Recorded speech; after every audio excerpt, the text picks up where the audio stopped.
ആ, ഇത്തിരി നേരം പോയിന്ന് മാത്രമേ ഉള്ളൂ. അത് സാരില്ല, സോറി. കറക്റ്റ് 11 മണിക്ക് തീരുന്ന് വിചാരിച്ചു. അപ്പോ ഇപ്പോ ESH ഒന്നത്, രണ്ടാമത്തത് 11 വർഷമായി ഇന്നത്തേക്ക് എന്നെ കണ്ടെത്തുന്നതാണ് ഞാൻ അധികം പറയാറ്. അത് ഒരു മാറ്റിമറിക്കലിന് വിധേയനാവണം എന്ന് പറഞ്ഞതിലൊക്കെ കുറച്ചൊക്കെ മാറ്റിമറിക്കലിന് വിധേയനാകാൻ ഞാൻ തയ്യാറായിരുന്നു.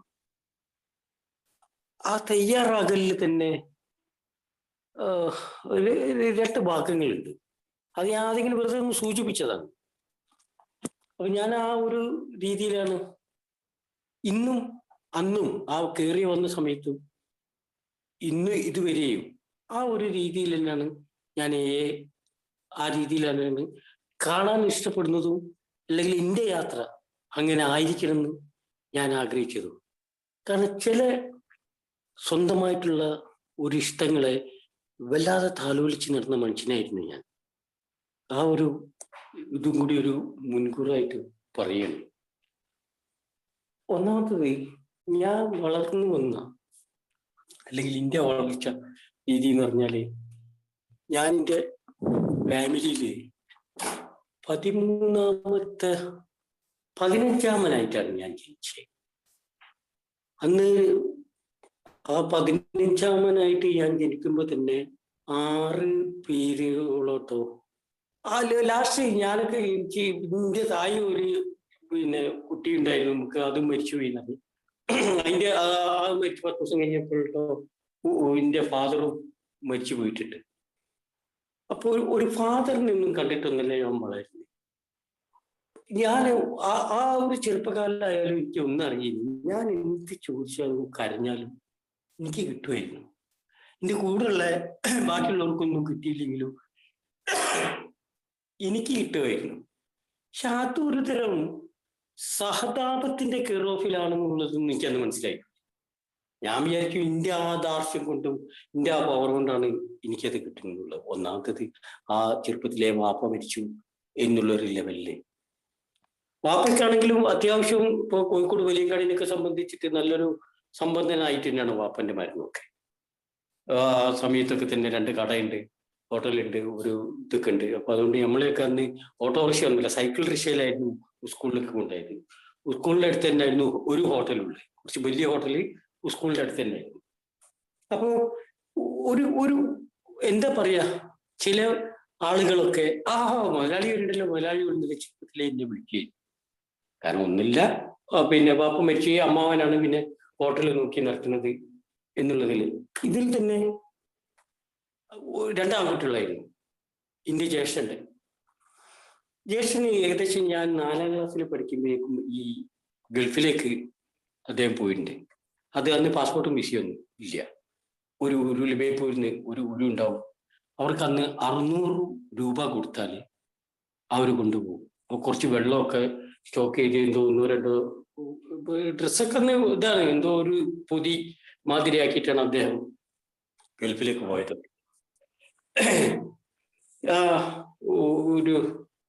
ഒരു ഒരു കുഞ്ഞ് ഏറ്റവും ആയിട്ടുണ്ട് ആ സമയത്ത് അദ്ദേഹത്തിന്, അല്ലെങ്കിൽ എന്തോ ഗർഭിണിയാന്ന് തോന്നിട്ട് ഭാര്യ, അതൊന്നും വലിയൊരു ഓർമ്മയൊന്നുമില്ല. പക്ഷെ പിന്നീട് എന്ത് നോക്കിയാലും ഞാൻ നോക്കിയപ്പോൾ കച്ചവടത്തിനേക്കാളും നല്ലൊരു ജോലി തന്നെയായിരുന്നു ജ്യേഷ്ഠനവിടെ കിട്ടിയിരുന്നത്.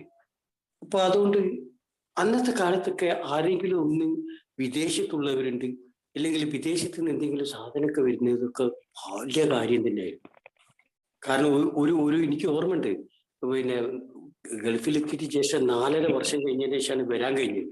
കാരണം അപ്പോഴേക്കും നിയമമൊക്കെ മാറി, പേപ്പർ ഉണ്ടാക്കണം വരണം എന്നൊക്കെ പറഞ്ഞ മാതിരിയൊക്കെ. അന്ന് വിസ തട്ടിപ്പല്ലേ, ഇനി പാസ്പോർട്ട് തട്ടിപ്പായി. അന്നും തട്ടിപ്പുകാർ തുടക്കത്തിലേ ഉണ്ടായിട്ടുണ്ട്. എന്നിട്ട് എറണാകുളത്ത് ഒരു ടീം, പിന്നെ അന്ന് എറണാകുളമായിരുന്നു പാസ്പോർട്ട് ഓഫീസ്. എന്നിട്ട് അങ്ങനെ പൈസ പറ്റിച്ച് അങ്ങനെ എന്നിട്ട് ഒരു കൊല്ലം വീണ്ടും പിന്നെ വരാൻ പറ്റാത്ത ഒരവസ്ഥയ്ക്കായി. അതൊക്കെ ഞാൻ കണ്ടിട്ടുണ്ട്. പക്ഷെ ആ ജ്യേഷ്ഠന്റെ വരവ് ആ സമയത്ത് ഞാൻ ഏതാണ് എനിക്കൊരു ഓർമ്മയില്ല, ക്ലാസ് ഒന്നും. ഒരു ഉണ്ട്. കാരണം എൻ്റെ ഒരു മദ്യപാനം ഞാൻ നോക്കുമ്പോണ്ട് ജ്യേഷ്ഠന് എന്തോ ഒരു ഇതൊക്കെ ആയിട്ട് വേറെ എങ്ങോട്ടോ പോയത് ജ്യേഷ്ഠത്തമ്മയൊക്കെ ആയിട്ട് ഞാൻ നോക്കുമ്പോണ്ട് കട്ടിൻ്റെ അടിയിൽ വാറ്റ് 69 ഒരു കുപ്പി ഉണ്ട്. ഇപ്പൊ എടുത്ത് നോക്കുമ്പോൾ അതിലൊരു 3/4 ഭാഗത്തോളം ഉണ്ട്. ഞാൻ ആദ്യം എടുത്തിട്ടൊന്നും മറന്നു, കുഴപ്പമൊന്നും തോന്നിയില്ല. പിന്നെ അത് തുറന്ന് ഇത്തിരി കുടിച്ചു നോക്കി, അങ്ങനെ ഒരു ടേസ്റ്റുമാതിരി. പിന്നെ 1-2 കവളും കൂടി ഞാൻ കുടിച്ചിട്ടുണ്ട്. പിന്നീട് ഞാൻ പോയി കിടന്നുറങ്ങിയിട്ടുണ്ട്. പിന്നെ നല്ലോണം ഭക്ഷണം ഞാൻ കഴിച്ചിട്ടുണ്ട്. പക്ഷെ അതൊന്നും ഒരു ലഹരിയൊന്നും അതൊന്നും എനിക്ക് തോന്നിയിട്ടൊന്നുമില്ല. പക്ഷെ എങ്കിലും ആദ്യമായിട്ടുള്ള പിന്നീടാണ് അത് അറിയുന്നത്. ജ്യേഷ്ഠൻ അതുവരെ അവിടെ വീട്ടിൽ പറഞ്ഞത് ഇത് ടോണിക്കാണെന്ന് പറഞ്ഞിട്ടാണ്. അതുപോലെ ഈ ബാറിലൊക്കെ കൊടുക്കുന്ന ഒരു ഗ്ലാസ് ഇതൊക്കെ കൊണ്ടുവന്നിട്ടുണ്ട്. ആരെങ്കിലും ജ്യേഷ്ഠന്റെ ഫ്രണ്ട്സൊക്കെ വരുമ്പോൾ കൊലായിൽ വെച്ചിട്ട് ഇത് ഇതില് ഇത്തിരി ഒരു പെക്കോ എന്തോ കണക്കായിരിക്കും, ഇത് ഒഴിച്ചു കൊടുക്കും. പിന്നെ അവരോട് സൗഹൃദ സംഭാഷണമൊക്കെ നടത്തി അവരും അങ്ങനെ തിരിച്ചു പോകും. ജ്യേഷ്ഠന് ഏത് വരുത്ത് ജ്യേഷ്ഠൻ എത്ര കാലം വന്നു കഴിഞ്ഞാൽ 28 ദിവസത്തിന്റെ അപ്പുറം ലീവില്ലായിരുന്നു. അപ്പൊ അതങ്ങനെ വീട്ടില് അതൊരു ആഘോഷം മാതിരിയും നല്ല കണ്ടമാനം കഴിച്ച് എന്തോ ആവശ്യത്തിന് ചോദിച്ചാൽ അന്നൊക്കെ കുറെ സമയം വരെ ഇന്ത്യൻ മണി തന്നെയായിരുന്നു വന്നത്. പിന്നീടാണ് ദിർഹമൊക്കെ ആക്കിയതൊക്കെ ആ കാലഘട്ടത്തിലൊക്കെ. അപ്പൊ അങ്ങനെ ഞാൻ അങ്ങനെ ചെറിയ തോതിൽ അങ്ങനെ നല്ലോണം പഠിക്കുകയായിരുന്നു സ്കൂളിൽ. അപ്പൊ പഠിത്തവും നല്ല ഡ്രസ്സും അത് വിദേശത്തു നിന്ന് വരുന്ന ഷർട്ട്, പിന്നെ ആ തുണി കൊണ്ട് കടിച്ച ഷർട്ടുകളൊക്കെ ആകുമ്പോൾ അന്ന് പോളിസ്റ്ററിൽ നിന്നാണ് തുണിയൊക്കെ വന്ന സമയമാണ്. അപ്പൊ പിള്ളേരായാലും മറ്റവരായാലും ഒക്കെ അങ്ങനെ പിടിച്ചു വെക്കും, ഇതൊക്കെ ആക്കും. പക്ഷെ ഈ ഈ ടോണിക്ക് കുടിച്ച കഥയൊന്നും ഞാൻ ആരോടും അങ്ങനെയൊന്നും പറഞ്ഞൊന്നുമില്ല. ഒക്കെ അങ്ങനെ പോയി. പിന്നെ നല്ല മാർക്കിൽ തന്നെ SSLC ഒക്കെ പാസ്സായി. അപ്പോഴേക്കും ജ്യേഷ്ഠൻ ചെറിയ തോതിൽ ഈ 2 അടിക്കുള്ളൂ ഒരു ദിവസം. ഈ 2 അടിച്ചാലും അതൊരു മുസ്ലിം വീട്ടിൽ ഇത് മദ്യമാണെന്ന് പിന്നെ മനസ്സിലായപ്പോ, കാരണം അതിന് ആ രീതിയിൽ പറയാൻ ഉള്ള ആളുകളും അവിടെ വരാൻ തുടങ്ങിയതൊക്കെ ഞാൻ ചെറുപ്പത്തിൽ കണ്ടിട്ടുണ്ട്.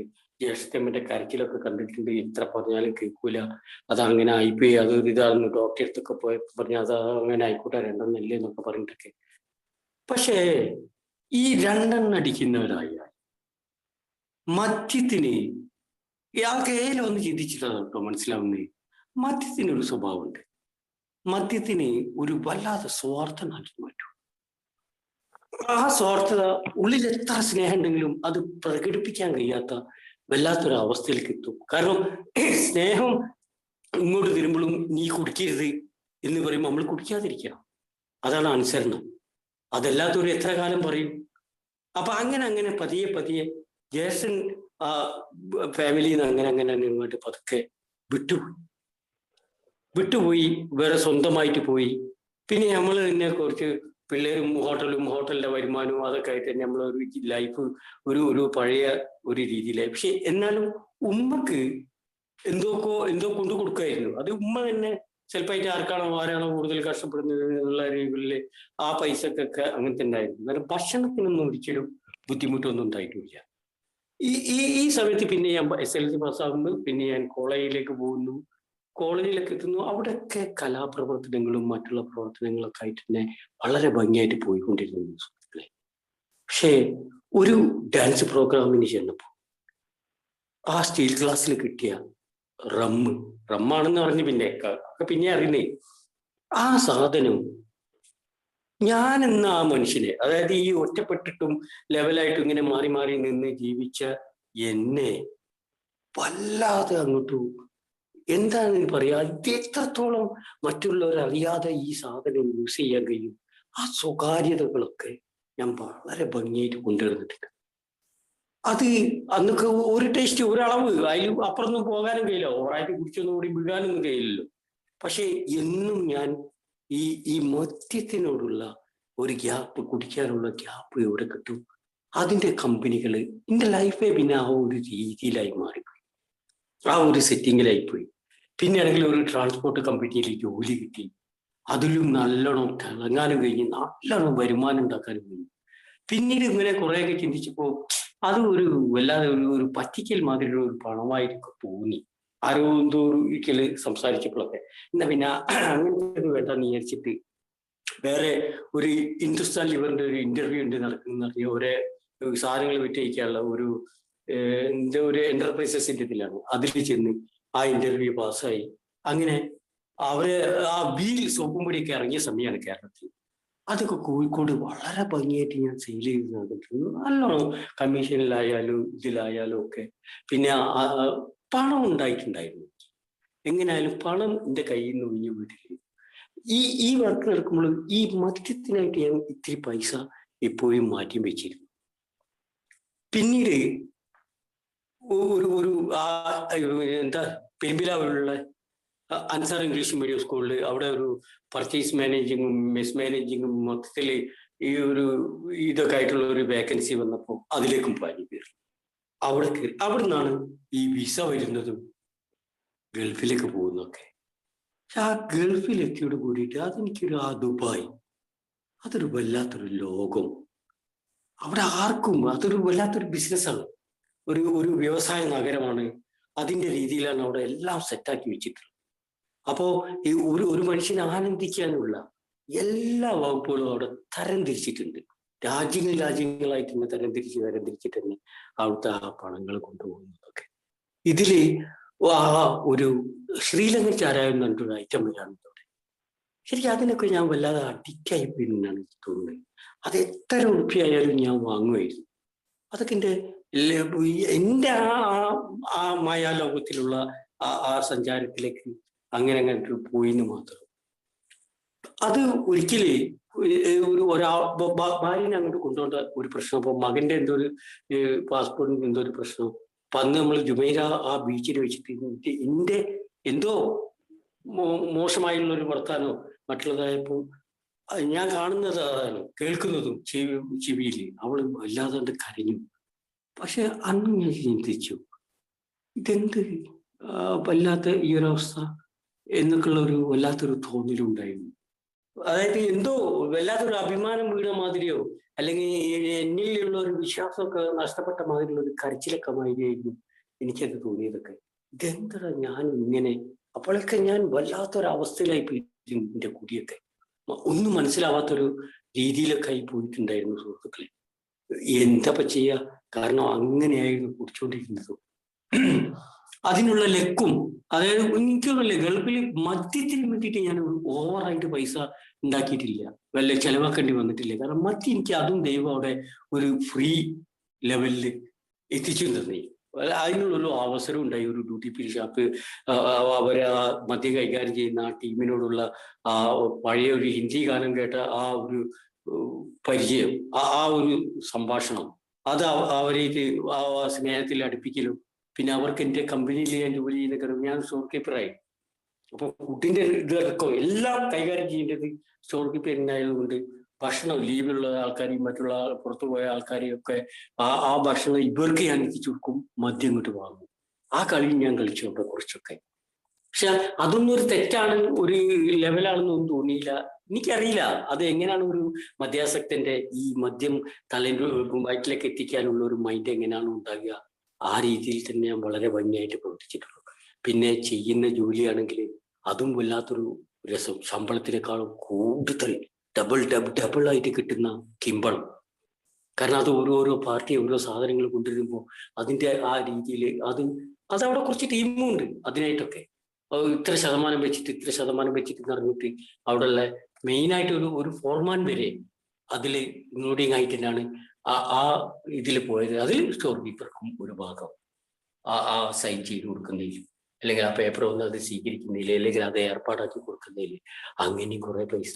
ഇതിൽ തന്നെ കുറച്ച് ഈ വുഡൻ പാലറ്റിന്റെ ഒരു ടീം, പിന്നെ വേറൊരു ഐറ്റം കൊണ്ടുവരുന്ന ഒരു ടീമുണ്ട്, മൊളാസസിന്റെ തന്നെ വേറൊരു വകുപ്പ് അതിൽ ചേർത്താൻ വേണ്ടി കൊണ്ടുവരുന്ന വേറൊരു ഐറ്റം ഉണ്ട്. അത് ഈ നമ്മളെ കമ്പനിക്ക് തന്നെ വേറൊരു ആൽക്കലി ഷുഗർ ഫാക്ടറി ക്രീസോന്റെ ഉള്ളിൽ ഉണ്ടായിരുന്നു. അപ്പൊ അവരെ തന്നെ ഇതിലേക്ക് എന്തോ ഒരു ഇത് ചേർത്താൻ വേണ്ടിയിട്ട് അവിടുന്ന് വരുന്ന അതിന്റെ ആ സാധനങ്ങളായിട്ടുള്ള ബന്ധം. അതേമാതിരി ഈ ടൈൽസ് കട്ട് ചെയ്യുന്ന ഡയമണ്ട് കട്ടർ ഉണ്ട്, അത് ഇറ്റലിയിൽ നിന്ന് വരുന്ന ആ ഡയമണ്ട് കട്ട് ചെയ്ത് കഴിഞ്ഞാലും ഇതിൽ കുറച്ചും കൂടി ബാക്കി ഉണ്ടാവും ഐറ്റം. ഇതെടുക്കാൻ വേണ്ടിയിട്ട് ഷാർജയിൽ നിന്ന് പാകിസ്ഥാനികൾ വരും. എന്തായാലും ഒരു വിധം ഞാൻ എത്ര വില ചോദിച്ചാലും ഇവര് തരുന്നു.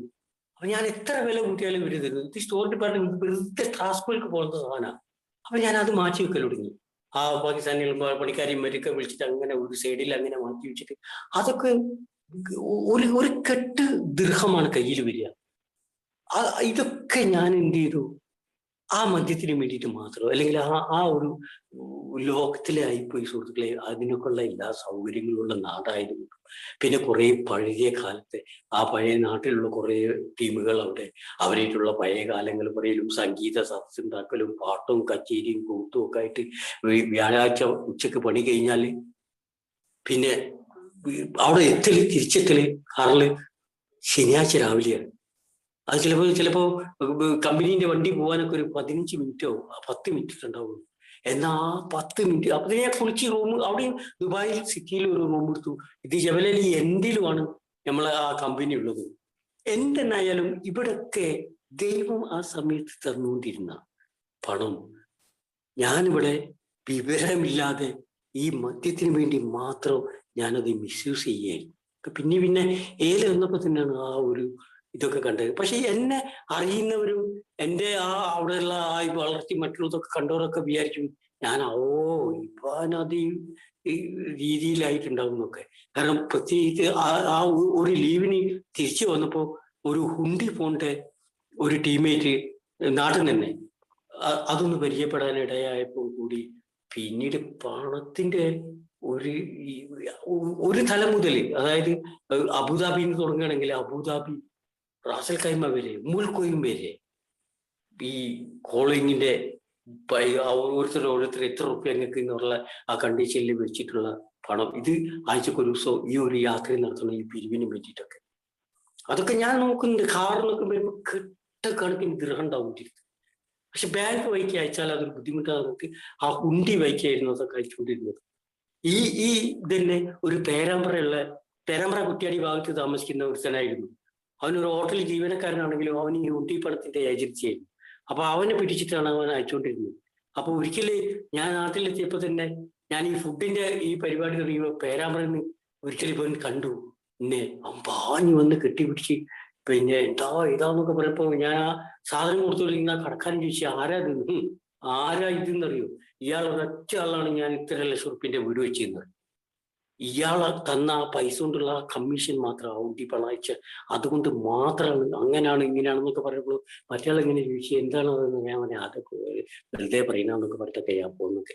പക്ഷെ എന്തെന്നായാലും ഒന്നുറപ്പായിരുന്നു സുഹൃത്തുക്കളെ, വിവരക്കേട്, വിവരമില്ലായ്മ, ഒന്നും സംരക്ഷിക്കാൻ കഴിയില്ലായ്മ. ആ ഒരു സുഖത്തിന്റെ പിന്നാലെ അല്ലെങ്കിൽ ആ ഒരു മായാലോകത്തിലേക്ക് എന്തിന് ഞാൻ സഞ്ചരിച്ചിരുന്നു. ദുഃഖമൊക്കെ ഉണ്ടായിരുന്നു. ഞാൻ എന്താ മറ്റുള്ളവരെ മാതിരി എനിക്ക് 2 അടിച്ചിട്ട് കിടക്കാൻ കഴിയാത്ത? എന്തുകൊണ്ടാണ് ഞാനിത് പിന്നെയും മുറ്റി കുടിച്ചുകൊണ്ട് പോകുന്നത്? എന്താണ് ഇതിന്റെ തകരാറുകൾ? പല ട്രീറ്റ്മെന്റ് സെന്ററിൽ പോയാലും ഒക്കെ ഞാൻ അപ്പോഴും ഡോക്ടർമാരോടൊക്കെ ചോദിച്ചത് വന്നത് അതൊക്കെ തന്നെ. പക്ഷെ എനിക്ക് അവിടെയുള്ള ആ ജോലി പോലും അവിടെ ഇരിക്കാൻ കഴിഞ്ഞില്ല. കാരണം എൻ്റെതായുള്ള വെറുതെ ഓരോ പ്രശ്നങ്ങളും ചിന്തകളും മറ്റുള്ളതൊക്കെ ആയിട്ട് ഓരോ ഹാങ് ഓവറിലും ഇവിടുന്ന് രക്ഷപ്പെടണം എന്നുള്ള തോന്നലായിരുന്നു. പക്ഷെ എന്തായിരുന്നു അതൊക്കെ വല്ലാത്തൊരു പ്രതീക്ഷയിലും വല്ലാത്തൊരു ലെവലിൽ തന്നെയായിരുന്നു. നാട്ടിലുള്ളവരായാലും നല്ല പൈസ കിട്ടുന്നുണ്ട്, അപ്പൊ അങ്ങനെ ആക്കും ഇങ്ങനെ ആക്കും. ഒരുപാട് പേരൊക്കെ ഞാൻ എന്തായാലും അതിൻ്റെ ഉള്ളിൽ കൂടെ അല്ലെങ്കിൽ ഒരുപാട് പേരൊക്കെ യൂസ് ചെയ്തിട്ടുണ്ട്. ആ കാര്യങ്ങളൊക്കെ ഞാൻ പിന്നെ നാട്ടിൽ നിന്ന് വന്നതിന് ശേഷമാണ് ഇപ്പൊ എൻ്റെ ഈ ഭാര്യന്റെ അസുഖവും മറ്റുള്ളതൊക്കെ ആയിട്ടൊക്കെ അവരൊക്കെ ഓരോരുത്തർ ഇങ്ങനെ തിരിച്ചു തരുമ്പോഴൊക്കെയാണ് ഞാൻ ചോദിക്കുമ്പോൾ പറയാതെ അങ്ങനെ ഒന്നും അറിയാത്ത എന്തോ ചില ആളുകൾക്ക് മാത്രം രക്ഷപ്പെടാൻ അങ്ങനെയൊക്കെയുള്ള ഒരു വല്ലാത്തൊരു മൈൻഡിലേക്ക് സുഹൃത്തുക്കളെ. പിന്നാണെങ്കിൽ ഞാൻ ഗൾഫിലേക്ക് എനിക്ക് വിസ ആ സ്കൂളിൽ നിന്ന് ആ വിസ ശരിയായിട്ട് വരുമ്പോഴൊക്കെ പിന്നെ വളരെ മോഹിച്ചിരുന്ന ഒരു കുഞ്ഞിനെ 5.5 മാസമാണ് അവൾക്ക് വയറ്റില്. എനിക്ക് തീരെ ഇഷ്ടമില്ലായിരുന്നു ഗൾഫിൽ പോകാൻ. പക്ഷെ എന്തോ ആ വയറ്റിലും കൂടി ആയപ്പോ അവൾക്കും ഭയങ്കര പോണം എന്നൊക്കെ പറഞ്ഞിട്ട് എന്നെ പിടിച്ചയച്ചത് കരഞ്ഞുകൊണ്ടാണ് ഞാൻ ശരിക്കും പോയത്. കാരണം എനിക്കൊരു വലിയൊരു മോഹമുണ്ടേനി ആളെ പ്രസവിക്കുന്നേ, ആ കുഞ്ഞിനെ എടുക്കുന്നേ, താലോലിക്കുന്നേ, അങ്ങനെ ആക്കണം ഇങ്ങനെ ആക്കണം എന്നൊക്കെ ഉള്ള. ഒന്നും നടന്നില്ല. ആ ഗൾഫിലെത്തിയിട്ട് 2.5 കൊല്ലം കഴിഞ്ഞതിന് ശേഷം ഫസ്റ്റ് നാട്ടിൽ തിരിച്ചു വരുന്നു. അപ്പോഴേക്കും പയ്യന് 2.5 വയസ്സുമായിട്ടുണ്ടായി. പക്ഷെ ഞാൻ ഇഷ്ടമാതിരി കുപ്പിയില്ല. ആ കരിപ്പൂർ എയർപോർട്ടിലും ഒരു പയ്യനുണ്ടായിരുന്നു. അവന്റെ ഗറോപ്പിൽ അവൻ അവിടെ ഏർപ്പാടാക്കി വെച്ച സാധനവും ഇത്തരം സാധനങ്ങളൊക്കെ ഇട്ടുണ്ടായിരുന്നു ഞാൻ നാട്ടിലേക്ക് തിരിച്ച് കാറിൽ വന്നതും ഒക്കെ. എന്തെന്നായാലും സുഹൃത്തുക്കളെ, എന്താണ് അതിന് പറയാ, ആ ആ മദ്യം കൊണ്ട് നടന്ന ഒരു ജീവിതം അത് എങ്ങനെ ഷെയർ ചെയ്താലും എന്ത് ചെയ്താലും എല്ലാ മദ്യാസർക്കും അനുഭവിച്ച മാതിരി തന്നെ ആ വല്ലാത്തൊരു വിവരക്കേടിൽ പെട്ടുപോയി. ഒന്നും സംരക്ഷിക്കാൻ കഴിയാത്ത ഒറ്റക്കാവില്ല എന്ന് പറയുന്ന മാതിരി ഒറ്റക്കാവാനേ ശ്രമിച്ചിട്ടുള്ളൂ. ആരും കൂട്ടുപിടിക്കാനോ കൂട്ടാക്കാനോ അതിനും നിന്നില്ല. അപ്പോ ഇവിടെ തകരുന്നുണ്ട് എന്നുള്ളതൊന്നും മനസ്സിലായില്ല. ഇവിടെ ഇന്ത്യ മനസ്സിലെപ്പോഴും ഇഷ്ടംമാതിരി കാശുണ്ട് വാഴുന്നുണ്ട് എന്നുള്ള ഒരു ധാരണ. അത്രയും കണ്ടാവൻ ഉറപ്പിച്ചിട്ടാണ് ഞാൻ ആ ജോലിയൊക്കെ ക്യാൻസൽ ചെയ്തിട്ടൊക്കെ തിരിച്ചു വന്നതൊക്കെ. ഞാൻ ആലോചിക്കണം 2.5 മാസമൊക്കെ ഞാൻ കുടിച്ച് നയിപ്പിച്ച പൈസ അതൊന്നും അറിയുന്നില്ല. പക്ഷെ ഇവിടെ വരുമാനം നിന്ന് നിൽക്കാന്നുള്ളതും മനസ്സിലായില്ല. പക്ഷെ ഇവിടെ ട്രീറ്റ്മെന്റിന് വേണം മതി ഗൾഫിൽ നിന്നാ മരിച്ചു എന്ന് വിചാരിച്ചിട്ടുള്ള ആ തിരിച്ചു വരവും ട്രീറ്റ്മെന്റ് സെന്ററിലായാലും 10 ദിവസം 15 ദിവസം എന്ന് പറഞ്ഞ എന്തെങ്കിലും ഒരു ഇതൊക്കെ തന്നിട്ട് അവരവിടെ നിർത്തിയാൽ തന്നെ അവിടുന്ന് പുറത്തിറങ്ങിയാൽ അപ്പം തുടങ്ങും മനസ്സിലാശ. ഇതൊക്കെ ഇങ്ങനെ ഒരു ഒരു ഒരു വല്ലാത്തൊരു ലെവലില് ആ തിരിച്ചു വരുമ്പോ ഞാൻ ഗൾഫിൽ നിന്ന് തിരിച്ചു വരുമ്പോ ഞാൻ എയർപോർട്ടിൽ നോക്കിയപ്പോ ഭാര്യ കൂട്ടാൻ വരെ വന്നില്ല. കാരണം അവർക്കൊന്നും അത് വിശ്വസിക്കാൻ കഴിഞ്ഞിട്ടില്ലായിരുന്നു. ഇയാളിങ്ങനെ ഇത് ഒഴിവാക്കിയിട്ട് വരും, ഈ പടാറടിഞ്ഞൊരു കള്ളുകുടിയോണ്ട് അവൾക്ക് അത്രയും, അതായത് നമ്മള് ഒരു മധ്യാസക്തൻ കുടുംബരോഗം മറ്റുള്ളവരെയും ഭാര്യയൊക്കെ ആണെങ്കിൽ വലിയ രോഗിയാക്കി മാറ്റി നിറഞ്ഞ മാതിരി ഒരു 2 വർഷം പറഞ്ഞ മാതിരി ഞാനിങ്ങനെ അവളിങ്ങനെ ഒരു അവസ്ഥയിൽ വരെ ഞാൻ എത്തിച്ചു. എന്തായാലും പോട്ടെ, അതൊക്കെ പോയി. പക്ഷെ പിന്നീട് ഇപ്പൊ ഈ അനുഭവവും ശക്തിയും പ്രതീക്ഷയും പങ്കുവെക്കണമെന്നൊക്കെ പറഞ്ഞ മാതിരി ആ ഏനെ കണ്ടെത്തലാണ്, അല്ലെങ്കിൽ ആ ഏയെ എന്നെ കണ്ടെത്തി. കാരണം ആ തോട്ടത്തിൽ കുറച്ച് മരങ്ങള് വേസ്റ്റായി കിടക്കുന്ന മരങ്ങള്, അപ്പൊ അതൊക്കെ കൊടുക്കാന്ന് വിചാരിച്ച് വേറൊരു കച്ചവടക്കാരൻ വന്ന് വില പറഞ്ഞ്, പിന്നെ അത് അയൽവാസി ഒരു പെണ്ണ് പറഞ്ഞ് ഇത് നിങ്ങൾക്ക് ഭയങ്കര നഷ്ടമാണ്, വേറൊരാളുടെ ഞാൻ നോക്കട്ടെ എന്നൊക്കെ പറഞ്ഞ് അയാൾ നമ്പറൊക്കെ തപ്പി പിടിച്ച് അയാളെ വിളിച്ച് അയാൾ വന്നു. അയാളായിരുന്നു നമ്മൾ 4 വർഷമായിരുന്നു അദ്ദേഹം ഏയില് ജോർജ്, ആ ജോർജ് ഏട്ടൻ വന്നു. അയാൾ വരുന്നൊന്നും ഞാൻ കുടിച്ചിട്ടില്ല. പക്ഷെ പിറ്റേന്നാണ് എന്റെ കുടി ആവർത്തിക്കുന്നത്. അപ്പൊ ഇതിന് മരം മുറിക്കാനും മറ്റുള്ള കാര്യങ്ങളായിട്ട് മുപ്പര് വന്നപ്പോഴാണ് എന്റെ ആ കുടിയോ ആ നടത്തും കണ്ടപ്പോൾ മുപ്പര് വീട്ടുകാരോടും ഭാര്യനോടും എന്നോടൊക്കെ എന്താണ് അന്നൊരു പെങ്ങളും ഉണ്ടായിരുന്നു, അവരോടൊക്കെ സംസാരിച്ചപ്പോഴാണ് ഏകദേശം എന്റെ എല്ലാ പേക്കൂത്തുകളും എന്റെ വേട്ടാത്തരങ്ങളും മറ്റുള്ളതൊക്കെ അവര് ഈ ഏകാരോട് പറയുന്നത്. പക്ഷെ 4 ദിവസം അദ്ദേഹം എന്നെ വിടാതെ പിന്തുടർന്നു. ഞാൻ പിന്നെ ചോദിച്ചിട്ടുണ്ട് ഇത് എന്തിനാ നിങ്ങൾ എങ്ങനെ, അല്ല എനിക്കൊരു പ്രതീക്ഷ ഉണ്ടായിരുന്നു ഇങ്ങനെ രക്ഷപ്പെടും, നിങ്ങൾ അങ്ങനെ തകരേണ്ട ആളല്ല എന്നൊക്കെയുള്ളൊരു തോന്നലുണ്ടായിരുന്നു എന്നൊക്കെ പറയും. കാരണം ഏകദേശം കുറെ അദ്ദേഹത്തിന്റെ എന്റെ കാര്യങ്ങൾ അദ്ദേഹത്തിനേറ്റൊക്കെ ഒരു സാമ്യം മാതിരിയൊക്കെ ആ തകർച്ചന്റെ രീതിയിലൊക്കെ അദ്ദേഹത്തിന് തോന്നി എന്നൊക്കെ പറഞ്ഞു. എന്തെന്നാലും സുഹൃത്തുക്കളെ ഞാൻ രക്ഷപ്പെട്ടു, ഞാൻ പിന്നെ കുടിച്ചൊന്നുമില്ല. പക്ഷെ എന്റെ ആ വൈകാരിക ആ അസന്തുലിതാവസ്ഥയിൽ നിന്ന് രക്ഷപ്പെടാൻ ആ 1 മുതൽ 12 പടി വരെയുള്ള ആ പടിയും ഒരു സ്പോൺസറും ഒക്കെ വളരെ ആസ്വാദകരമായിട്ട് ഞാൻ ഇതിൽ കൂടി യാത്ര ചെയ്തു പോയി. വളരെ ഭംഗിയായിട്ട് ആസ്വദിച്ചിട്ട് തന്നെയാണ് ഞാൻ പോയത്. എനിക്ക് അങ്ങനെ വലിയ ഓവറായിട്ടുള്ള സങ്കടങ്ങളൊക്കെ ഇപ്പൊ ഈ അടുത്ത കാലത്താണ് ഭാര്യന്റെ അസുഖം, അവളെ മരണവും, പിന്നെ കുറച്ച് ചില്ലറ ഫാമിലിയാണ്, ഓരോരുത്തരെ രീതിയായിട്ടുള്ള അത് ദൈവം പിടിച്ചു കൊണ്ടുപോകണം ആ ഒരു അവസ്ഥ അല്ലാതെ ബാക്കിയിലൊക്കെ ഞാൻ സാറ്റിസ്ഫാക്ഷൻ തന്നെയായിരുന്നു. അതുവരെ എന്നെ വളരെ ഭംഗിയായിട്ട് ജീവിച്ചിട്ടുണ്ട്. പിന്നീടും പറയുകയാണെങ്കിൽ ഇപ്പോ ആ 30 വർഷത്തെ ദാമ്പത്യ ജീവിതം, ആ 30 വർഷത്തില് അവള് ഒരു 3 മാസം മുന്നേ, അല്ലെങ്കിൽ മരിച്ചു പോകുന്ന അറിയുന്നില്ല, ആ ഒരു സമയത്താണ് അവൾ എന്നോട് പറയുന്നത് ഒരു കാര്യം പറയേണ്ട നിങ്ങളോട് പറഞ്ഞ് എന്താന്ന് ചോദിച്ചു. അപ്പൊ പറഞ്ഞ് ഇപ്പോഴാട്ടോ എനിക്ക് മനസ്സിലാവുന്നത് നിങ്ങൾ എന്നെ സ്നേഹിക്കുന്നുള്ളൂ. അപ്പൊ എന്റെ ആ സ്നേഹം പോലും തിരിച്ചറിയാൻ കല്യാണം കഴിച്ചു കൊണ്ടുവന്നു പറഞ്ഞിട്ട് കാര്യമില്ലല്ലോ, ഒരാളെ മനസ്സിൽ കയറിപ്പറ്റ അതൊക്കെ അതും ഒരു ലക്കിയായിട്ട് തന്നെയാണ്. ആള് മരിച്ചതുകൊണ്ട് പറയില്ല, ജീവിച്ചിരിക്കുമ്പോ തന്നെ ആ ഇതിലൊക്കെ വലിയ സംതൃപ്തിയിൽ തന്നെയായിരുന്നു ഞാൻ.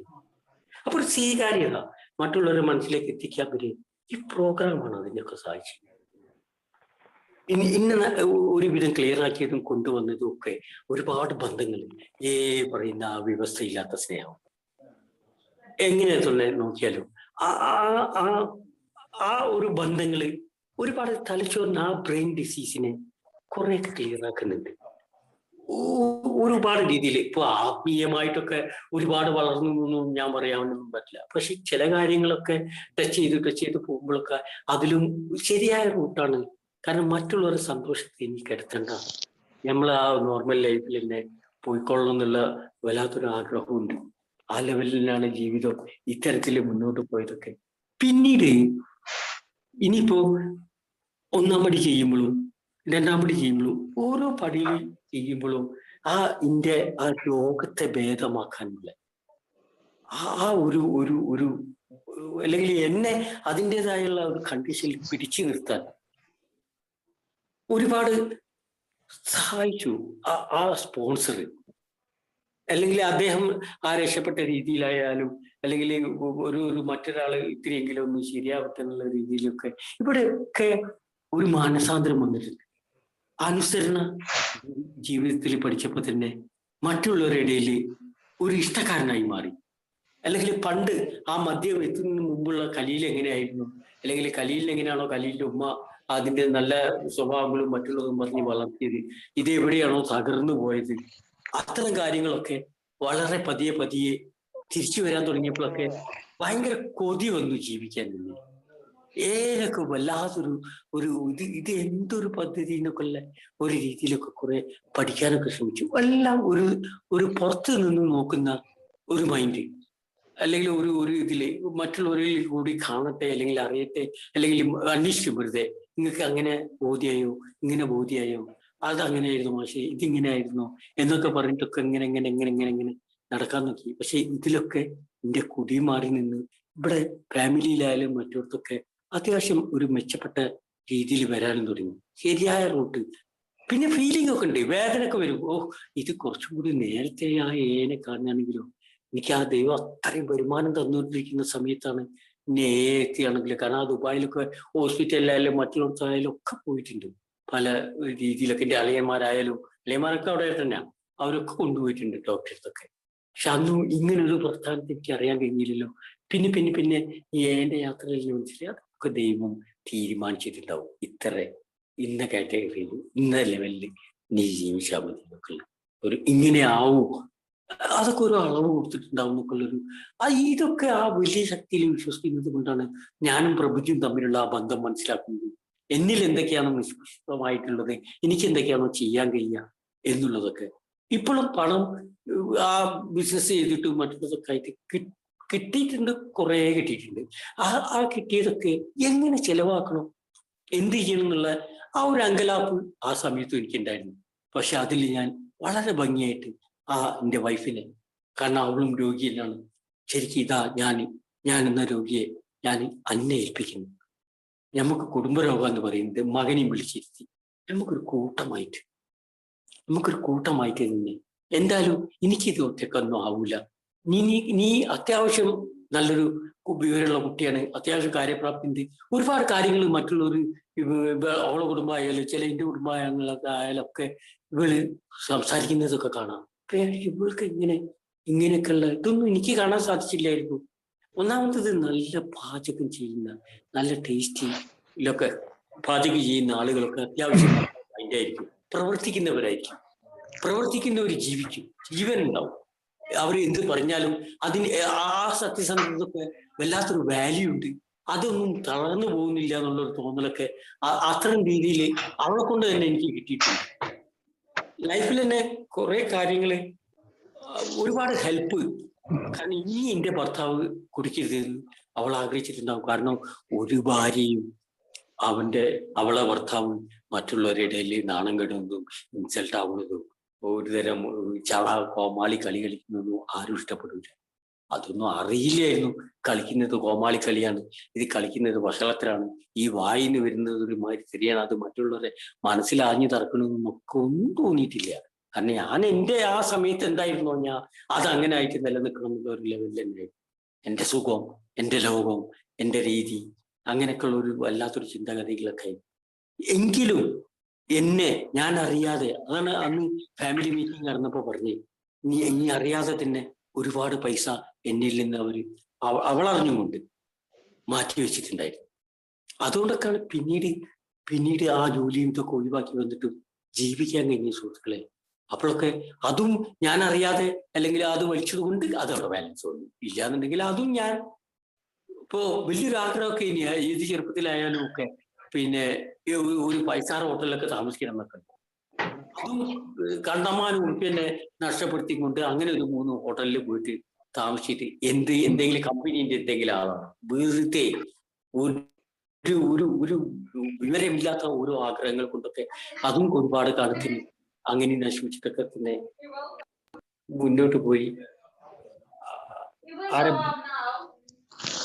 ബിനു പോളാണോ? മൈക്ക് ഓണാണല്ലോ. ഓക്കെ. അപ്പൊ മൈക്കൊന്ന് അൺമ്യൂട്ട് ചെയ്യണേ, ക്ഷമിക്കണം എല്ലാരും. മക്കളിലേക്ക് വിളിച്ച് എല്ലാവരും മൈക്കൊന്ന് അൺമ്യൂട്ട് ചെയ്യണേ പ്ലീസ്. ഇതില് ഏറ്റവും വലിയ രസം അത് പിന്നെയും ഈ ഏലെത്തിയപ്പോഴാണ് സുഹൃത്തുക്കളെ വേറൊന്ന് വ്യക്തമാവുന്നത്. കാരണം എന്റെ റൂട്ട് ശരിയല്ലായിരുന്നു, ഞാൻ തകർന്നു പോയിട്ടുണ്ടായിരുന്നു. കൊട്ടി നിർത്തണം എന്ന് വിചാരിച്ചിട്ട് മാത്രം പാഞ്ഞു വന്നപ്പോഴാണ് ബാക്കിയുള്ളതൊക്കെ അറിയുന്നത്. അപ്പൊ ഒരുപാട് പേരോട് ബന്ധങ്ങളായി, ഒരുപാട് തീരെ ഒരു ഇതില്ലാത്ത ഒരുപാട് അത് ഞാൻ നേരത്തെ പറഞ്ഞത് ഒരു വ്യവസ്ഥയില്ലാത്ത സ്നേഹം പകർന്നു കൊടുക്കുന്നു, വെറുതെ പകർന്നിരുന്നു. ഒരുപാട് മെസ്സേജുകൾ വിവരങ്ങളൊക്കെ പകർന്നിരുന്നു. ഇതിലൊക്കെയാണ് ഞാൻ ഒരു അപ്രതീക്ഷിതമായിട്ട് ചില മീറ്റിങ്ങുകളിൽ മാത്രം കാണാൻ പറ്റുന്ന ഈ ഹരിദാസ് സത്തോളി എന്ന് പറഞ്ഞിട്ട് ആ ഒരു മെമ്പറെ കാണാൻ സാധിച്ചു. വളരെ വ്യത്യസ്തമായിട്ട് സംസാരിച്ചു.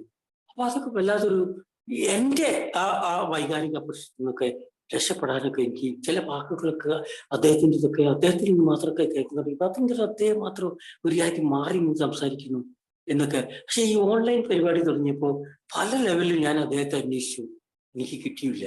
കാരണം എന്തായാലും അദ്ദേഹം പറയുന്നത് കേൾക്കാനും അല്ലെങ്കിൽ ഇതാക്കാനൊക്കെ ഇത് പകർന്നു കിട്ടിയാലും കുറച്ച് ആളുകൾക്ക് ഒരു മെച്ചുണ്ടാവുമല്ലോ എന്നുള്ള ഒരു തോന്നലൊക്കെ ഉണ്ടായിരുന്നു ഈ യാത്രയിൽ. എങ്ങനെയോ നമ്പറൊക്കെ തപ്പി പിടിച്ച് കിട്ടി. കുറച്ചൊക്കെ എങ്കിലും അദ്ദേഹത്തിന് ഒരാശ്വാസമായി നിന്നോട് പറയും. കുറെ കെട്ടിക്കിടന്ന കാര്യങ്ങളൊക്കെ എനിക്ക് പറയാൻ സാധിച്ചു എന്നൊക്കെ.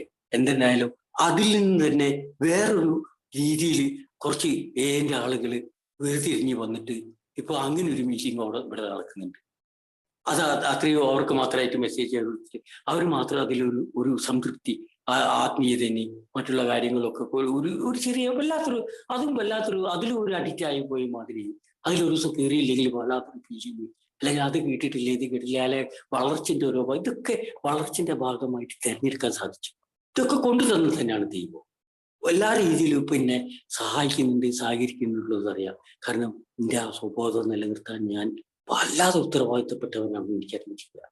പിന്നെ സേവന കാര്യങ്ങളൊക്കെ എന്താണോ എന്നിലേക്ക് വരുന്നത്, അല്ലെങ്കിൽ എന്താണോ ഏത് രീതിയിലാണോ ആ ഒരു ടച്ചപ്പ് വരുമ്പോൾ അതിന് വല്ലാതൊരു ആത്മാർത്ഥത കൊടുക്കാനും സാധിക്കുന്നുണ്ട്. പോകാനും വരാനും പ്രവർത്തിക്കാനും മറ്റുള്ളതിനൊക്കെ സാധിക്കുന്നുണ്ട്. പക്ഷെ അത് എന്ന് എഴുതിയിട്ട് വല്ലാതെ അങ്ങോട്ട് തേടി പോകാനുള്ള ഈ ഒരു 1.5 കൊല്ലമായിട്ട് ഒരു അന്വേഷണം നടക്കാനും, എന്നാലും ഇതിൻ്റെ ഉള്ളിൽ കൂടി ഒരുപാട് പേരെ ഇതിൻ്റെ ഗ്രൂപ്പിലേക്ക് കയറ്റാനൊക്കെ കഴിഞ്ഞ ഒരു സംതൃപ്തി ഒക്കെ ഉണ്ട്. പിന്നെ നിന്നിലെ ഒരു പരിധി വരെ ഇങ്ങനെ നോക്കാൻ കഴിയും. നമ്മൾ ആ പരിധിയും ഇവിടെ അസുഖമൊക്കെ ആയി തന്നെയാണ്. മറ്റേത് ഇങ്ങനെ വിടാതെ പിന്തുടരുകയായിരുന്നു. ഒരു രസമാണ്. ഇപ്പോ ആ ടൈൽസ് ഫാക്ടറിയിൽ ഗൾഫിൽ അവിടെ വർക്ക് ചെയ്തുകൊണ്ട് അധികം തമിഴന്മാരും ആന്ധ്രക്കാരൊക്കെ ഉണ്ട്. അപ്പോ ഇത് തന്നെ ആ പരിചയം ആ ഹുണ്ടി പോണ്ട പരിപാടി എടുത്തിട്ടുണ്ട്. ആറ്റുള്ള നമ്പറൊക്കെ കയ്യിലുള്ളത് കൊണ്ട് തന്നെ ഇപ്പോ ആ കമ്പനിയിൽ നിന്നൊക്കെ റിസൈൻ ചെയ്ത് വന്നതും അല്ലെങ്കിൽ ആ തകർന്ന് ഒഴിവാക്കി വന്ന ആളുകളൊക്കെ ഇതേമാതിരി തന്നെ ചെറിയ തോതിൽ പ്രവർത്തിച്ചിട്ടൊക്കെ ഏല് കയറ്റാനൊക്കെ തോന്നിയിട്ടുണ്ട്. അപ്പൊ അതുകൊണ്ട് അങ്ങനത്തെ ഒരു ബാച്ച്, അങ്ങനത്തെ ഒരു ടീം, അങ്ങനെ ഒരു ബന്ധവും അതും നിലനിർത്തി കൊണ്ടുപോകാൻ സാധിച്ചിട്ടുണ്ട്. അപ്പോഴൊക്കെ ചിന്തിക്കൂ, ഇതിനൊക്കെ ആയിരിക്കും ഗൾഫ് കൊണ്ടുപോയതും ഇങ്ങനെയൊക്കെ ആയിരിക്കും എന്നൊക്കെ ഉള്ള. ഇപ്പൊ അതാണ് ലോകം. ഇപ്പൊ ഉള്ളു ലോകം എന്നുള്ളൊരു ലെവലിലാണ്. എന്ത് ചലനങ്ങളും മറ്റുള്ളതൊക്കെ കണ്ടാലും ഒക്കെ ഇതിനേറ്റ് എങ്ങനെ ഒരു അതുകൊണ്ട് എന്ത് മാനസിക പ്രശ്നമുള്ളത് വന്നാലും ആരെന്ത് പറഞ്ഞാലും ഐ ഡോണ്ട് കെയർ. ഞാനതൊന്നും കെയർ ചെയ്യാറില്ല. കാരണം അതൊക്കെ എൻ്റെ യാത്രൻ്റെ ഒരു ഭാഗം, അല്ലെങ്കിൽ അങ്ങനെ ഇങ്ങനെ ഒരു ലെവലിൽ. അതായത് എങ്ങനെയാണോ ഒരു മനുഷ്യൻ നാച്ചുറലായിട്ട് മറ്റുള്ളവരോട് പെരുമാറുന്നത് ആ രീതിയിൽ എനിക്ക് അതിനൊന്നും ഒരു മാറ്റം വരുത്താനൊന്നുമില്ല. ഞാൻ എൻ്റെ നാച്ചുറൽ. പക്ഷെ എന്തായാലും ഇപ്പോ ഫാമിലിയിലെ മക്കളായാലും മറ്റുള്ളവർ ഇതേമാതിരി എന്തെങ്കിലും പരിപാടിയോ മറ്റുള്ളതുണ്ടെങ്കിൽ ഒരുപാട് മക്കളെ കൂട്ടിയിരിക്കുമ്പോൾ വെറുതെ ഒരു പേരും കൂടി വന്ന് കുഞ്ഞുണ്ണി മാഷും മക്കളും പറയും. കാരണം ആ മക്കൾക്കും ഇൻട്രസ്റ്റ് ഉള്ള കാര്യങ്ങളും അല്ലെങ്കിൽ അവർക്ക് ആ വിവരമുള്ളതായാലും അല്ലെങ്കിൽ ചിരിക്കാനും കളിക്കാനും മറ്റുള്ളതിലൊക്കെ ഒരു ഇതിൽ എഴുതി ചേരാനൊക്കെ സാധിക്കുന്നുണ്ട്. അല്ലെങ്കിൽ മക്കൾ ചേർക്കുന്നുണ്ട്. പണ്ട് അവർക്ക് ഒളിച്ചു നടക്കലാണ്, മാറി നിൽക്കലാണ്. കൊടിയും ഇന്റെ വർത്താനവും ഇതൊക്കെ കേൾക്കുമ്പോൾ ഒരു തരം വല്ലാത്തൊരു എന്താ പറയാ, അന്നും ഫീലിംഗ് ഒക്കെ ഉണ്ടായിട്ടുണ്ട്. ഇതെന്തിങ്ങനെ അതെ മറ്റൊരു മിണ്ടിയില്ലല്ലോ, മറ്റയാളെന്താ എന്നോടൊന്നും പറയാതെ പോയത്, അതെന്താ ഇങ്ങനെ സംഭവിച്ചത്, അങ്ങനെ സംഭവിച്ചത്. അപ്പോഴൊക്കെ അതിൽ നിന്നൊക്കെ ഒരു വ്യത്യസ്ത, അല്ലെങ്കിൽ ഞാനൊരു വ്യത്യാസപ്പെട്ടവനാണ് എന്നൊക്കെയുള്ള ഒരു മാറി നിൽക്കലൊക്കെ ചെറിയ തോതിൽ ഒന്നും കൂടി ഒറ്റപ്പെട്ട് അവസാനം എല്ലാറ്റിൽ നിന്നും ഒറ്റപ്പെട്ട് വെറും റൂമില് ആ തലച്ചോറ് കൊണ്ടുപോയിട്ട് മതിലിന്റെ മൂലയിൽ വെക്കുന്ന, അങ്ങനെ വെച്ചാൽ മാത്രം ഉറക്ക് കിട്ടുന്ന ഒരവസ്ഥ, അല്ലെങ്കിൽ ഉറങ്ങിപ്പോകുന്ന ആ ഒരു രീതിയിലൊക്കെ ആയിപ്പോയി. അപ്പൊ വല്ലാതെ മറ്റുള്ളവരിൽ നിന്നൊക്കെ മാറിപ്പോയി. പക്ഷെ ആ ഒരു സമയത്തിനാണ് ഇനി നാട് വേണ്ട, ഭാര്യയ്ക്ക് തറപ്പ് മറ്റുള്ളതെന്നൊക്കെ പറഞ്ഞ് ഹൈദരാബാദുള്ള ടീമായിട്ട് ബന്ധപ്പെട്ടിട്ട് അവിടെ എന്തെങ്കിലും ഈ ഹുണ്ടി പോകേണ്ടതായാലും ആ ലൈൻ കൊടുത്തിട്ട് മറ്റേതൊക്കെ ആയിട്ടൊക്കെ എന്തെങ്കിലും തുടങ്ങാലോ. മെയിനായിട്ട് ഉദ്ദേശിച്ചത് അപ്പോൾ മനസ്സിൽ അവിടെ പോയിട്ട് കുടിച്ച് മരിക്കാലോ, വേർക്കൊന്നും ശവശരീരം വരെ കാണിച്ചിരുന്നൊക്കെയുള്ള വെറുതെ ഓരോ ചിന്തകളൊക്കെ ആയിട്ടാണ്. പക്ഷെ എന്തോ ആ സമയത്ത് തന്നെയാണ് ആ കണ്ടെത്തുന്ന സുഹൃത്തുക്കളെ.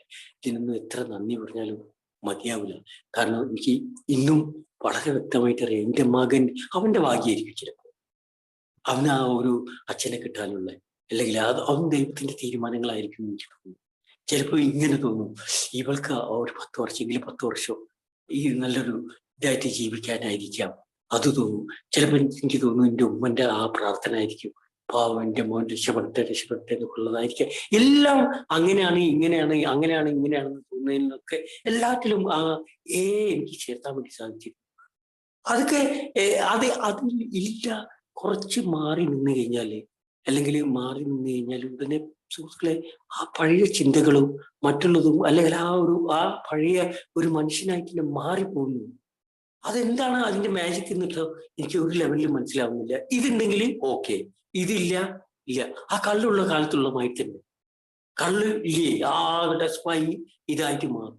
ഇത് പ്രോഗ്രാം ഇല്ല, അല്ലെങ്കിൽ ഫെലോഷിപ്പ് ഇല്ല, അല്ലെങ്കിൽ ഒരു സിമ്പിൾ ചെയ്യാൻ വേറെ ഒരു വഴിക്കും നോക്കുന്നില്ല എന്ന് കണ്ടു കഴിഞ്ഞാൽ വേറെ എന്തൊക്കെയോ പലതും വരുന്നു. അതിൽ തന്നെയായിരിക്കാം ഈ പ്രോഗ്രാമിൽ പറയുന്ന രക്ഷപ്പെടാൻ കിട്ടുന്ന ആ നിരാശ അടക്കം പണ്ടത്തെ കാലത്തിലേക്കുള്ള വല്ലാത്തൊരു തിരിഞ്ഞു നോക്കൽ വരുമ്പോൾ വല്ലാത്തൊരു അവസ്ഥയിലും വരുന്നു. അപ്പൊ വീണ്ടും ആ പ്രോഗ്രാമോ ആ പ്രാർത്ഥനയും മറ്റുള്ള കാര്യങ്ങളൊക്കെ തന്നെ മുന്നോട്ട് കൊണ്ടുപോകണമൊക്കെ അപ്പൊ പിന്നെ എന്നുള്ള ഒരു ലെവലിൽ പോയി പോകുന്നുണ്ട്. ഇനിയും ഉണ്ടാവുമ്പോൾ, അതായത് വേദനകൾ ഇനിയും വരാം, സന്തോഷങ്ങൾ ഇനിയും വരാം, ഇനിയും നല്ലൊരു ദിവസം വരാനിരിക്കുന്നുള്ളൂ എന്ന് പറഞ്ഞു കാത്തിരിക്കാം. ഇനിയും ഒരുപാട് വളരെ മോശമായ ദിവസം നമുക്ക് വരാനുണ്ടെന്നുണ്ട്. പക്ഷെ അപ്പോഴും പ്രാർത്ഥിക്കും, ദൈവമേ അങ്ങനെ എന്തെങ്കിലും അത് താങ്ങാനൊരു കരുത്ത് തരണേ എന്നുള്ള ആ ഒരു പ്രാർത്ഥനയുടെ സ്റ്റൈലും ആ പ്രാർത്ഥനയുടെ രീതിയൊക്കെ വല്ലാതെ ആകർഷിച്ചിട്ട് പോയിരുന്നു. എന്തെന്നാവട്ടെ, യാത്രയും പോയിട്ടുണ്ട്. ഈ 11 വർഷം പോയത് ഞാൻ അറിഞ്ഞിട്ടില്ല. എങ്ങനെ 11 വർഷമായി എന്നൊക്കെ പറഞ്ഞാല് അങ്ങനെ തന്നെ ഞാൻ പോയിട്ടുണ്ട്. ഇവിടെയൊക്കെ ആ തന്ന സമ്മാനങ്ങള്, ആ സത്യസന്ധത, ആ തുറന്ന മനസ്ഥിതി, ആ സന്നദ്ധത, ആ ഓപ്പൺ മൈൻഡിലൊക്കെ അങ്ങനെ കാണിക്കാം എനിക്ക് ജീവിക്കാൻ സാധിക്കുക, നന്നായിട്ട് ജീവിക്കാൻ സാധിക്കുക എന്നൊക്കെ ഉള്ളൊരു തോന്നലൊക്കെ ഉണ്ടാക്കി. അതുകൊണ്ട് തന്നെ എവിടെയും ഒരു സങ്കോചമില്ലാതെ അതിൻ്റെതായ രീതിയിൽ ഇനിയിപ്പോ ഭാര്യ വീട്ടുകാരെ ഫാമിലിയിലായാലും അതുവരെ പറയിപ്പിച്ചുകൊണ്ടിരുന്ന, അല്ലെങ്കിൽ അവർ അത്രത്തോളം ഇഷ്ടക്കേട് കാണിച്ചതൊക്കെ അവരിലൊക്കെ ഒരു വെളിച്ചം വന്നു. വളരെ അസുഖവും ട്രീറ്റ്മെന്റും ഒരു വല്ലാത്തൊരു ഇഷ്ടം വന്നു. അതൊക്കെ തിരിച്ചു തരാൻ വേറെ ഏത് ലെവലിൽ വേറെ ഏത് ട്രീറ്റ്മെന്റിന് ഞാൻ പോയി കഴിഞ്ഞാൽ എനിക്കത് കിട്ടുന്നൊന്നും എനിക്കറിയില്ല. ഇന്നും ഈ എൻ്റെ ഓരോ അംഗങ്ങളായാലും എന്നെ സഹായിച്ചു കൊണ്ടിരിക്കുകയാണ്. അത് ഓരോ ഷെയറിങ് ആയാലും ഓരോ ഫോൺ കോൾ ആയാലും ഒക്കെ ആ സാന്നിധ്യം ആ കൂട്ടായ്മയില് അതിൽ തന്നെയുള്ള ഒരു ജീവിതം എന്നുള്ള വല്ലാത്തൊരു എന്തോ ഒരു ബോധമാണത്.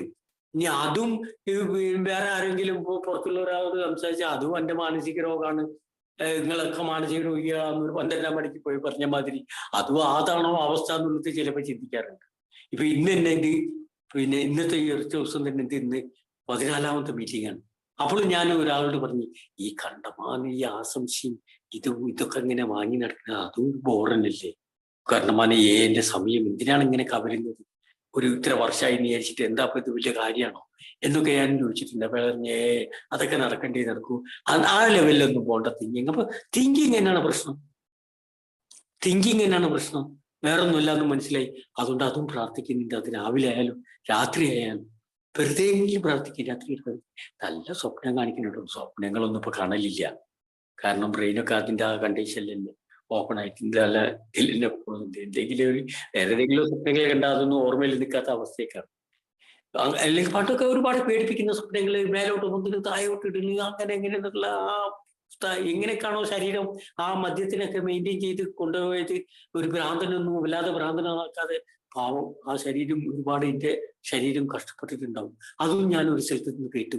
ഒരു പിന്നെ ഇതിന്റെ പരിപാടി പോയപ്പോ, മോട്ടിവേഷൻ ഇതിന്റെ പോയപ്പോ അയാൾ ഒരു ചോദ്യം ചോദിച്ചു.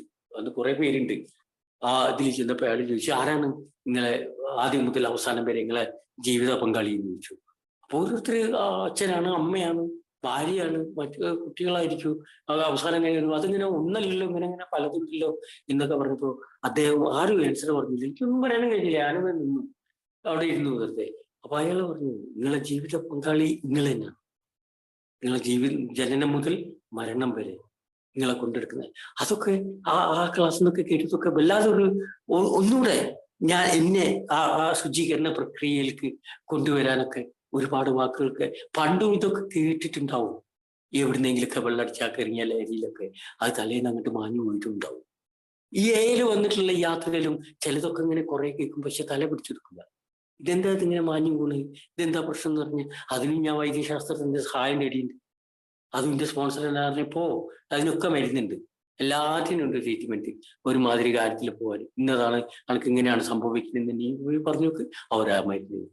അത് ആ ആത്മാർത്ഥതയോടുകൂടി ആ സമയം അനുസരിച്ചിട്ട് അതിന്റെ ലെവലിൽ കുടിക്കുമ്പോൾ അതൊക്കെ ഡെവലപ്പ് ആകുമ്പോൾ ആ മരുന്ന് ഒഴിവാക്കണം എന്നൊക്കെ പറഞ്ഞിട്ട് അങ്ങനെയും പോയിട്ട് പറഞ്ഞിട്ടുണ്ട്. അങ്ങനെ കുറച്ച് ഭക്ഷണ ക്രമീകരണത്തിലും ഭക്ഷണ സാധനങ്ങൾ വേറെ വേറെ ഐറ്റംസ് ആയിട്ടൊക്കെ അങ്ങനെയും ചേർത്തിയപ്പോഴൊക്കെ ഒരുപാട് മെച്ചം വന്നു. കുറെ മെമ്മറി വരാൻ കഴിഞ്ഞു. ഒന്നാമത്തത് മെമ്മറിക്ക് വല്ലാതെ തരാറ് വരുമ്പോൾ ഞാൻ വല്ലാതെ തോറ്റുപോകും. കാരണം ഞാനൊരു വല്ലാതെ പ്രാക്ടീസ് ചെയ്തിട്ടും കോഴിക്കോടൊക്കെ പോയിട്ട് കുറെ പൈസ കൊടുത്തിട്ടൊക്കെ ഈ ചെസ് പഠിച്ചിരുന്നു. അപ്പൊ അതിൽ കുറച്ച് ഒരു സമയത്തൊക്കെ ഞാൻ എൻ്റെ കല്യാണത്തിന് മുമ്പൊക്കെ ഞാൻ കേരളത്തിലെ 6ാം സ്ഥാനക്കാരനായ സമയം വരെ ഉണ്ടായിരുന്നു. പക്ഷെ നിവൃത്തിയില്ല, കല്യാണവും ജീവിതവും മറ്റുള്ളതൊക്കെ ആയപ്പോൾ കൂടിയിട്ട് അതങ്ങോട്ട് മാഞ്ഞു പോയി. പിന്നെ ജീവിത ശൈലി മാറിപ്പോയി മാത്രം. അപ്പൊ ആ കളി ഇപ്പൊ തള്ളുകളുണ്ട്. ഇപ്പൊ ഞാൻ ഓൺലൈൻ ലെവലിലൊക്കെ കിട്ടുന്ന ടൈമിൽ കളിക്കും. പക്ഷെ ഞാൻ ഒന്നും ബെറ്റ് വെക്കാറില്ല. പക്ഷെ ഞാൻ കളിക്കാനിരിക്കുമ്പോൾ എനിക്ക് വേണ്ടിയിട്ട് മറ്റൊരു ബെറ്റ് വെച്ചിട്ട് പൈസ ഉണ്ടാക്കുന്നുണ്ട്. അതിലിപ്പോ ഒരു ഇതിന്റെ അടുത്ത കാലത്ത് മെസ്സേജ് അയച്ചിട്ട് തുടങ്ങിയിട്ട് അതിന്റെ കമ്മീഷൻ തെറ്റ് അതിൻ്റെതായുള്ള അങ്ങനെ കളിപ്പിച്ചിട്ട് ഇതാക്കുന്ന ആൾക്കാരുണ്ട് എന്നൊക്കെ പറഞ്ഞ് ഞാൻ പറഞ്ഞ ആവശ്യമുള്ളപ്പോൾ ചോദിക്കുക, അങ്ങനെ ഉണ്ടാക്കി വെച്ചോ പൈസ, അതൊക്കെ പിന്നെ നോക്കാന്നൊക്കെ പറഞ്ഞിട്ടുണ്ട്. അതും ചെറിയൊരു തോതിൽ ഈ ഫ്രീ ടൈം ഇങ്ങനെ കിട്ടിയത് കൊണ്ട് മാത്രം കേട്ടോ. വീണ്ടും ആ ഒരു കളിയിൽ ഇറങ്ങിയപ്പോഴും അതൊന്നും പോയിട്ടില്ല. അതൊക്കെ ഒരു ഭംഗിയായിരുന്നിട്ട് അത്യാവശ്യം ഒരു വിധം ഇല്ലാത്ത അല്ല കളിക്കാൻ ഇതിലുള്ള പുതിയ കളിയായാലും ഒക്കെ കുറെയൊക്കെ ഇപ്പൊ അതൊക്കെ ഒരു മനസ്സിന്റെ എൻ്റെതായിട്ടുള്ള ആ ചെറിയ ചെറിയ ആ ഇഷ്ടങ്ങളെ അല്ലെങ്കിൽ ആ വിഷയാസക്തിയോടുള്ള ഓരോ ഗെയിമിനോടുള്ള ഒരു താല്പര്യം കൊണ്ട് അല്ലെങ്കിൽ ഒരു സ്പോർട്സ്മാൻ സ്പിരിറ്റ് എന്നുള്ള ലെവലിൽ എടുത്തുകൊണ്ട് തന്നെ അത്തരത്തിലും കൂടിയൊക്കെ തന്നെ പോകുന്നുള്ളൂ.